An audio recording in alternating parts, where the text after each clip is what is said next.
তো বন্ধুরা, আচমকায় গতকাল রাতে পিএম মোদিকে নেতানিয়াহুর ফোন আসে এবং এই ফোন আসতে না আসতে এক প্রকার অফিসিয়ালি ভারত এখন ইরানের বিরুদ্ধে ঝাঁপিয়ে পড়েছে। আর যে ধরনের বয়ান এসেছে পিএম মোদির তরফ থেকে সেটা শুনলেই বুঝতে পারবেন কেন আমি বলেছিলাম যে ইরানের ওপর হামলায় ভারতের পূর্ণ সমর্থন রয়েছে। আর শুধু তাই নয়, ওদিকে তো মুসলিম দেশ সৌদি আরবের তরফ থেকেও অফিসিয়াল বয়ান চলে এসেছে, যার থেকে স্পষ্ট যে খুব তাড়াতাড়ি ভারত আর ইসরায়েল মিডল ইস্টের টেক ওভার করবে এবং আমেরিকাকে ইরানের যুদ্ধ শেষে এখান থেকে পালাতে হবে। কিভাবে? তো এই টুইটটা দেখুন, যেখানে পিএম মোদি গতকাল মাঝরাতে হঠাৎ করেই ইসরায়েলের পিএমের সাথে ফোনে কথা বলে এবং এখানে একবারও প্রধানমন্ত্রী মোদি এটা বলেনি যে আমরা এই যুদ্ধের বিরুদ্ধে বা ইরানের সুপ্রিম লিডারের মৃত্যুকেও উনি কিন্তু কনডেম করেনি। উল্টে ওনার টুইটের মূল কথা এটাই ছিল যে ভারত চাইছে এই পুরো অ্যাটাক তাড়াতাড়ি শেষ হয়ে যাক এবং সাধারণ মানুষের যেন তেমন ক্ষতি না হয়। অর্থাৎ যে কেউ এই টুইটটা দেখে এবং পিএম মোদির বয়ান শুনে এটা বলে দেবে যে ভারত ইরানে কি হবে অলরেডি জানতো এবং তাতে সমর্থনও দিয়েছিল। আর শুধু তাই নয়, এর ঠিক পরেই পিএম মোদি ইউএইর রাষ্ট্রপ্রধান এমবিজেডের সাথেও কথা বলে। আর এখানে যা ঘটেছে তা কিন্তু রীতিমতো জেহাদিদের ঘুম হারাম করে দিয়েছে, কেননা এই ফোন আলাপে পিএম মোদি ডিরেক্টলি ইরানের হামলাকে কন্ডেম করেছে ইউএইর বিরুদ্ধে এবং ক্লিয়ারলি জানিয়ে দিয়েছে যে আমরা ওদের সাথে আছি। মানে ভারত ইউএই সহ আরব দেশগুলোকেই সাপোর্ট দিচ্ছে, নাকি ইরানকে। অর্থাৎ এই দুটো টুইটের পর আশা করি কারোর ডাউট থাকার কথা নয় যে ভারতের সমর্থনে ইসরায়েলে গিয়েছে এবং এই জন্যই পিএম মোদি ইসরায়েল থেকে ফেরার পর ইরানে অ্যাটাক হয় এবং এই কারণেই ভারত কিন্তু ইরানের চাহাবাহার পোর্টের বাজেটও আটকে দিয়ে 3টে ইরানিয়ান শ্যাডো জাহাজকে ক্যাপচার করেছিল। এবারে প্রশ্ন হলো যে ভারত ইরানের বিরুদ্ধে ইসরায়েলকে সাপোর্ট কেন দিচ্ছে?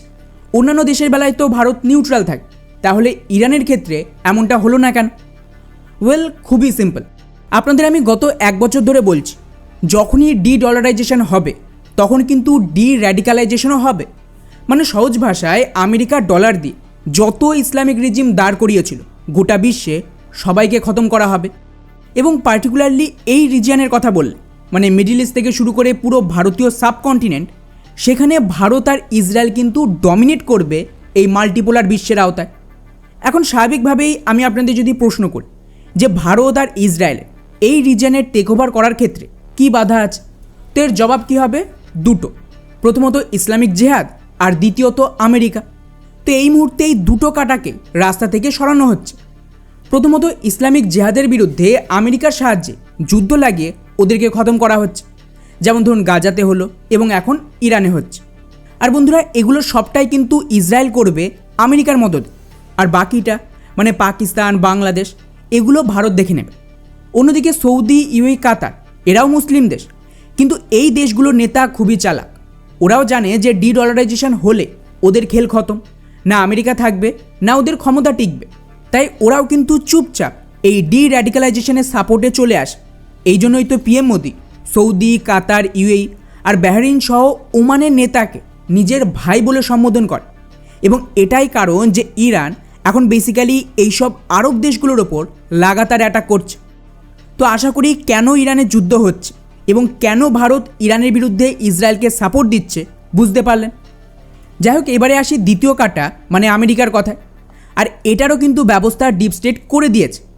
এই খবরটা দেখুন, এটা কিছুক্ষণ আগেরই খবর, যেখানে সৌদির অফিসিয়াল আল জাজিরাকে দেওয়া ইন্টারভিউতে বলে যে আমেরিকা আমাদেরকে সাইডে সরিয়ে দিয়েছে ইসরায়েলকে বাঁচানোর জন্য এবং আমেরিকার যে পুরো এয়ার ডিফেন্স সিস্টেম সেটা বেসিক্যালি এম করা আছে ইসরায়েলকে বাঁচানোর জন্য, আর মাঝখান থেকে আমরা ফেসে গেলাম। অর্থাৎ ইরানের এই অ্যাটাকের মাধ্যমে আরব বিশ্বকে আমেরিকা থেকে দূরে সরতে বাধ্য করা হচ্ছে যে আমেরিকা বিপদে তোমাদের বাঁচাতে পারবে না, উল্টে আমেরিকার জন্য ওদের ওপরেই অ্যাটাক হতে পারে। তাহলে এখানে আমেরিকাকে মিলিটারি বেস দিয়ে ওদের লাভ কী? অর্থাৎ এক্স্যাক্টলি যেভাবে ডিপ স্টেট রাশিয়াকে সুইফট সিস্টেম থেকে বাদ দিয়ে গোটা বিশ্বকে বাধ্য করেছিল বা বলতে পারেন ভয় দেখিয়েছিল ডলারের বদলে লোকাল কারেন্সি আর গোল্ডে শিফট করতে, সেম গেম এখানে আরবদের সাথে হল। আর এতেও যদি আপনাদের সন্দেহ থাকে যে আমেরিকা এত সহজে এখান থেকে সরে যাবে, তাহলে আমেরিকান অ্যাম্বাসাডারের এই বয়ানটা দেখুন, যেখানে উনি কিন্তু অফিসিয়ালি বয়ান দিয়েছে, তাও মাত্র 1 সপ্তাহ আগে, যে ইসরায়েল যদি মিডল ইস্ট টেক ওভার করে নেয় আমেরিকার কোনো সমস্যা নেই। এখন আপনারা নিজেরাই এই কথাগুলোর বিশ্লেষণ করুন। আমেরিকা এতটাই পাগল যে অফিসিয়ালি এই ধরনের বয়ান দেবে যে ইসরায়েল এখানে টেক ওভার করে নিক। আর এই বয়ান আসার পরেই ইসরায়েলের প্রধানমন্ত্রী কি বলে যে আমরা তো ভারতের সাথে মিলে ইসলামিক র্যাডিকালাইজেশনের বিরুদ্ধে একটা অ্যালায়েন্স তৈরি করছি মিডিল ইস্ট আর তার আশেপাশে। আর শুধু তাই নয়, উনি তো এটাও অফিসিয়ালি জানিয়ে দিয়েছে যে ইসরায়েল আমেরিকার ওপর থেকে নির্ভরতা সম্পূর্ণ বন্ধ করে ভারতের সাথে ডিফেন্স কোঅপারেশন বাড়াবে। মানে কি আশ্চর্যের কথা না, যে আমেরিকা ইসরায়েলের জন্য এখন যুদ্ধ করছে তার থেকে ইসরায়েল সরে এসে ভারতের সাথে কেন যাবে? এর একটাই মানে, ভবিষ্যতে এখানে বড় কিছু হবে যেখানে আমেরিকার প্রয়োজন নেই। এবং এই সমস্ত ঘটনার পর প্রধানমন্ত্রী মোদি ইসরায়েলে গেলেন। ওখানে গিয়ে হামাসের বিরুদ্ধে প্রথমবার ইসরায়েলকে ডিরেক্টলি সমর্থন দিল। আর উনি তো ইসরায়েল থেকে ফিরতে সোজা ইরানের ওপরে অ্যাটাক হয়েছে। আর বন্ধুরা, পিএম মোদি ইরানকে যেভাবে এখন ইগনোর করছে যেন ওরা এক্সিস্টই করে না, যাকে নিয়ে তো টুইটারে ব্যাপক মিমও ভাইরাল হচ্ছে। কিন্তু ফাইনালি যখন এই কনফ্লিক্ট নিয়ে প্রধানমন্ত্রী মোদি টুইট করলেন, সেখানেও সাপোর্ট দিল কাদের?